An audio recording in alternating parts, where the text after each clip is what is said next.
Trinamool BJP হাতাহাতি, আম্বেদকরের মূর্তি বসানো নিয়ে একেবারে ব্যাপক উত্তেজনা, মারামারি। দেখুন সেই ছবি, কুলটির ছবি।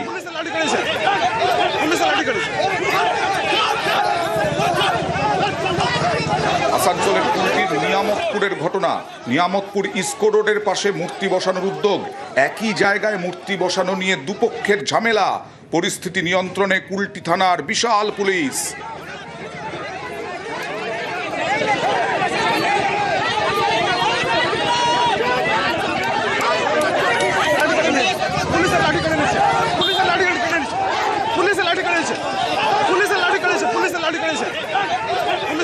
আমরাই আগে প্ল্যানিংটা করেছিলাম, ওরা প্ল্যানটা হাইজ্যাক করার চেষ্টা করছিল। আম্বেদকরের সৃষ্টিটাকে মানতে হবে, সংবিধান মানতে হবে, কনস্টিটিউশন মানতে হবে, দেশের গণতন্ত্রটা মানতে হবে। বিজেপি কি সেটা মানে?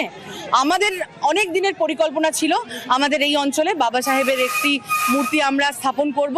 আগামী 14 এপ্রিল বাবা সাহেবের 135তম জন্মদিন উপলক্ষে আমাদের এখানে বাবা সাহেবের মূর্তি উদ্ঘাটিত হবে। বর্তমানে কেন্দ্রীয় সরকার দেশের যা পরিস্থিতি করে রেখেছে, তাই এই মুহূর্তে বাবা সাহেবকে আমাদের প্রতি মুহূর্তে দরকার। আমরা চিঠি করেছি, আশা করি অনুমতি পাবো।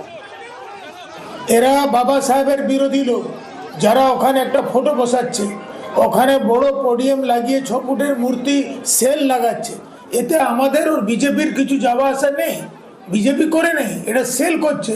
আমরা আপিল করেছিলাম সেল ম্যানেজমেন্টকে এটা করতে, তারা সিএসআর ফান্ড থেকে এটা লাগাচ্ছে।